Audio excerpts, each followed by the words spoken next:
I only have a small window of time to sit here and talk to you guys, but you keep asking, so I'm here for an update.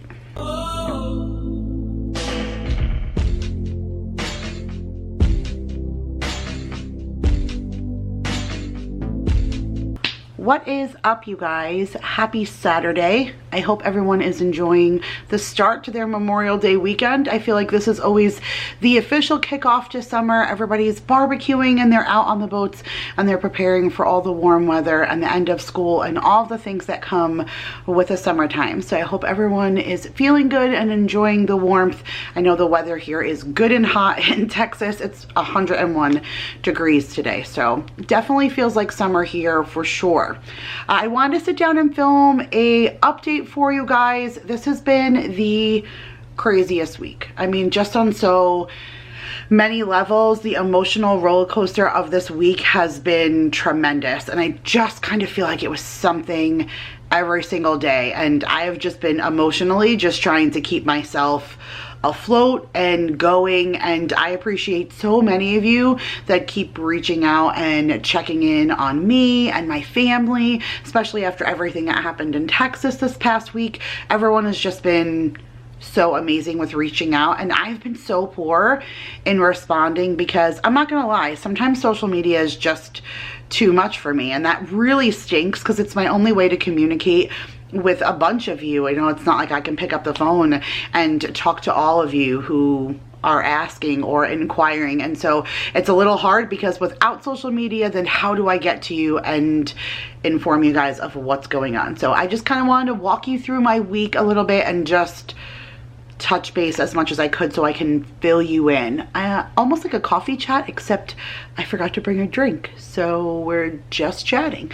But on Monday, I don't remember. I feel like we had a crazy day on Monday, and I don't remember what we did now. So let me just let Monday go because I kind of don't even remember what went on. But then Tuesday was Mason's award ceremony in the morning. So that was like a little hard to navigate because we were not allowed in the school all year. This was the first time that we were allowed inside of the building since opening day. Like, we had that opening day, meet the teacher. So since meet the teacher, we have not been able to go inside of the school, not once all year long. So it was kind of hard getting everybody situated. Not everybody really knew where to go. They were screening everybody and making everybody sign in and all this stuff. So it was a little crazy getting to where we needed to be, but we did get a chance to see Mason in his award ceremony, which was good. A lot of families came, so a lot of kids left, like parents took their kids, but I couldn't take Mason. He was so upset. Everybody was going home in his class, and I think there was only like 2 or 3 kids left besides him, but I couldn't take him because I had my doctor's appointment, and I would have just left him with Daryl, but Daryl only had a meeting. He just has meetings on Tuesdays. He's usually off, and he wanted to come with me. He was super adamant, and I even said, like, babe, you can't come inside with me. Like, he can't go into where they were doing the mammogram or the ultrasound or any of those things. Like, he couldn't come in with me but the waiting room, and he didn't care. He just didn't want me to get any kind of results alone. So I did appreciate that. I did go to the mammogram. They did a little bit more of a detailed mammogram. It wasn't like the big giant panels that squish your boobie. It was a more circular, smaller, more precise, I guess. And they just put that over the concerned area, and she did a couple of images that way. So that was a little painful. I would say probably even more painful than the first time, just because it's really localized pinching. So it definitely is painful, but I mean, you gotta do what you gotta do, right? I mean, I actually feel like even though it was more painful, I was less stressed about it than the first time, because I was stressed because I didn't know what to expect. It was my first mammogram. You're always kind of nervous about those things. This time I was like, oh no, if there's a problem, I want to know about it. Like, let me put these puppies up there and you can take whatever pictures that you need. So even though it was more painful, I was more eager and prepared, I guess, and in a better mind state. Plus, you guys did that. You have no idea how truly amazing that you guys can be. There's definitely have been some moments where you know, I've not wanted to continue doing this because there are the people out there who aren't so kind, but I'm glad that I kind of stick through for the ones that are so kind, because after they did those images, she left me in my gown and she brought me back to the little undressing room area and she told me to sit tight. She was going to send those images to the radiologist and they would determine if they were going to move forward with an ultrasound. So while I was sitting there, I was going through all of my Instagram messages and reading all the comments that had been on my video when I told you guys about the news, and I'm just so grateful.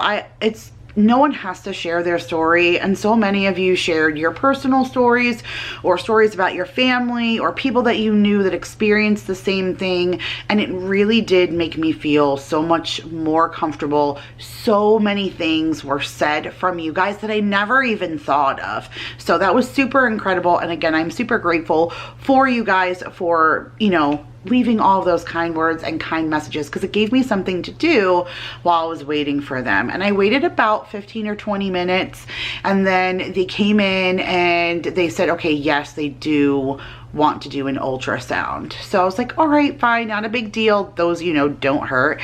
And so I was brought back into the room and she did a very detailed ultrasound. Like, I was actually surprised how truly thorough that they were. She worked on my boob for a long time. She got every square inch, but I got very uncomfortable and very concerned inside of the ultrasound room, because I've had enough babies to know about certain things when they're doing an ultrasound, right? Because we have ultrasounds and sonograms throughout our pregnancies, and Mason had very low fluid, amniotic fluid, and towards the end, my last 8 to 10 weeks of pregnancy, I'd have a sonogram every single week to monitor the fluid, because if the amniotic fluid got too low and it put Mason at a risk, then they were going to take him early. So they were watching me extremely closely. So I had sonograms so often that I would recognize what it looks like when they're measuring.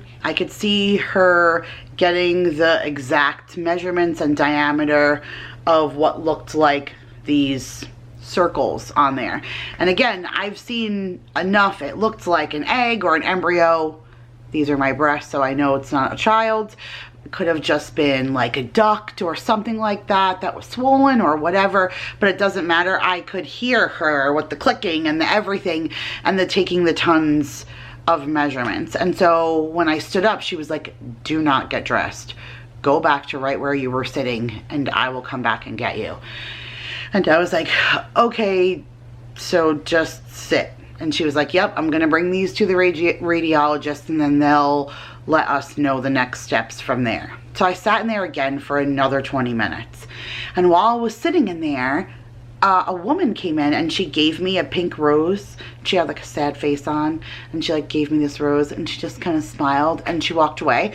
And I texted Daryl in the waiting room a picture of me standing there with this pink rose, and I was like, oh, MG, pink is breast cancer awareness. Is this like kindness or dude, am I dying? And Daryl was like, seriously, dude, you're completely worrying me. I was like, I know, like, I don't even know what to tell you. All this is the waiting game. Like, the waiting is awful. It's pure awfulness. It really, really is.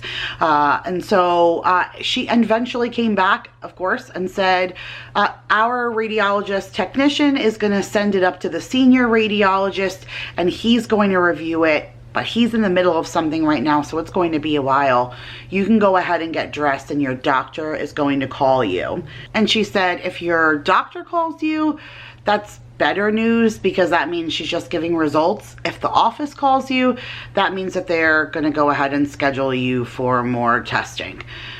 So I was like, okay, great. You know, that's more waiting. And she's like, I know, the waiting really is so bad. And I said, it is. It's awful, because it's just, you know, what you think about in the interim. And she said, go ahead, get dressed, don't stress, and they'll go ahead and give you a call. She said, but it probably won't be today, because by the time we get the results over to them, their office will be closed today. So I didn't figure I would hear from anybody until, you know, at least the next day. And then later on that night, when we got home, we heard about the shooting that was here in Texas. And I'm not gonna lie, you guys, that rocked me like nobody's business. Like it was so close to home. It's so close. It's right here. Like some of the victims are in our hospital. So it's just so close, and it's so sad. It is just it's so sad. And I'm a very emotional person, and I was already feeling sensitive about everything that was going on for the week. So I feel like I emotionally shut down for a couple of days. It was just not, I was not in a good place. I was waiting for the doctor. By Wednesday afternoon, I was fidgety. Like I was sick to my stomach, fidgety. I called the office and I was like, hey, what's going on? And they said, oh, that's, we were going to call you. We need to, schedule your follow-up. And now right away, I'm like, oh my goodness, here's the office. This is what she's saying, they're going to call me. I need to do more tests. Now what? And I said, follow-up for what? And she said, oh, we need you to do the, more detailed mammogram and have an ultrasound done. And I was like, I already did that. I did that on Tuesday. And she said, oh, hold on a second. And she goes into the computer. She's like, I am so sorry. She said, yes, I do see that you already had that done. She said, I had you on my list to schedule you, but girl, you're quick. I said, I know. I called myself and got myself in as soon as, she called me and let me know that there was something off. I called immediately and made an appointment. And she's like, that's great. That's phenomenal. And then she said, you're on the list for the doctor to call you today to go over everything. And I was like, oh, that's fantastic. And so I was like, I'll just wait. So I waited the rest of Wednesday and nothing. They never called on Wednesday. And so on Thursday, by Thursday, like after I got the kids off to school on Thursday, I just didn't really want to do much of anything. I felt extremely down and out. I was trying to work a little bit. I had like sponsored content that was doing for review, and I had my own video stuff that I needed to take care of. My grocery haul was already late. That didn't go out until Wednesday this week when I tried to put that out on Tuesday. So that was already late. So I was just kind of super frustrated. And finally on Thursday, like super late afternoon, the doctor called. And when I first heard that it was her, I was like, okay, I feel so much better. And so she said that she had good news, but still some things that we needed to observe. But good news, in my opinion, is good news regardless. So she said originally they had noticed asymmetrical breast tissue. That's what they described the first time, that it was dense and asymmetrical, and that's what they wanted to get a more detailed view on. And she said after the mammogram and the ultrasound, they have ruled that breast tissue to be completely normal. However, they did find 2 cysts in that breast, which I said, I knew she was measuring some kind of round circles. Like I did know that, like I knew enough to know that she was doing that. And she said one is fairly large, one not so much, but she said they are completely round and their edges are soft, which means it indicates to them that they're fluid filled, which means 90% of those are benign. There is a 10% chance that it could be something more, but because it's so uncommon, it's not something that they're quick to poke and prod and do like a biopsy for. They just want me to repeat my mammogram in 6 months instead of a year, so that they can make sure that those have not grown. And being that they were not picked up on the mammogram and only with the ultrasound, I will have to have the more detailed mammogram next time and the ultrasound right up front, just so that they can measure everything and make sure. Again, I have a history in my family of breast cancer, so they just want to be super careful. So many of you have said, hey, it's your first mammogram, and they have nothing to compare it to. So of course they're going to be a little bit more detailed the first time, and that is just so well thought out. And I didn't even think about that until you guys said that, and then that makes the most incredible amount of sense. And it did really put my mind at ease. So again, so many of you who shared your stories, I really appreciate it, because it made this process for me a lot better, because it really is scary and you don't ever know, and your mind really does go to weird places. But when you have so many people who are kind of like pulling for you and they're sharing all of these great stories, and you know, and some were not great stories, you know, some people said like, it's my 3rd round of breast cancer right now or whatever, you know, there were no, you know, nobody shared a horrific story, but they weren't all, you know, wonderful, oh, it was nothing success stories. Some things did turn out to be something, but they were all survivors, which is just amazing. And my aunt, a breast cancer survivor, turned 80 yesterday, was her birthday, and she turned 80, and she's a 2-time cancer survivor. She's had breast cancer and uterine cancer.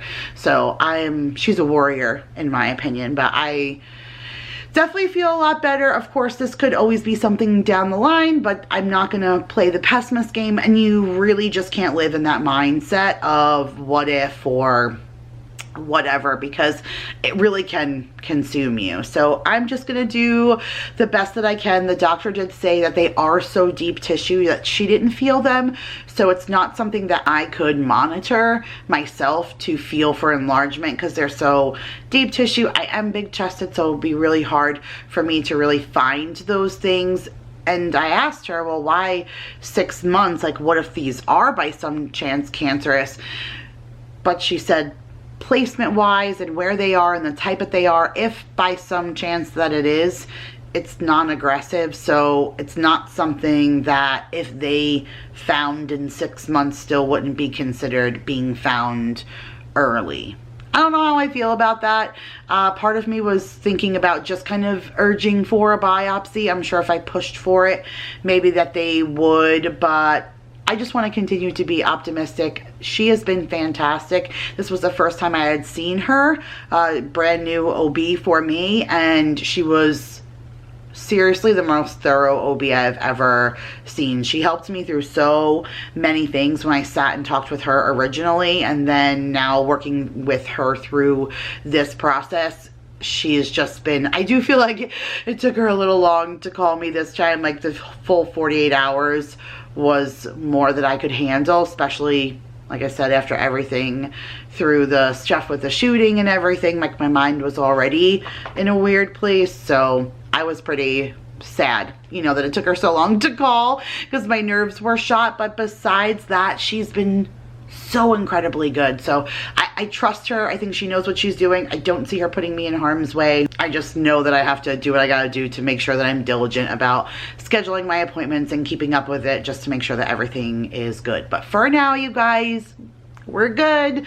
Nothing to stress and worry about. And now it's all the fun stuff that's coming up. And so next week, Jacob graduates and Maya has her dress rehearsals for her recital. And I do think I'm going to do a party for Jake on Sunday. I've been back and forth with this Airbnb, because I don't want to get it for 2 days, because all the ones with the pools are like super expensive. It's going to end up being like $1,000 just for me to get it for a couple of days, which, you know, there's just better things for me to do with my money right now. Our dishwasher is broken, so I do need one of those. I was hoping maybe to score one this weekend, because Memorial Day sales are, you know, usually really good for that. We did finally get our kitchen sink fixed, so we have hot water back at our kitchen sink, but that was a bunch of money that we just dove into things. And Maya's birthday is right around the corner and stuff, and we have trips and weddings, and there's just so much that we're booking and planning and doing, that to spend that for like just to have a party for just a couple of hours, I don't know.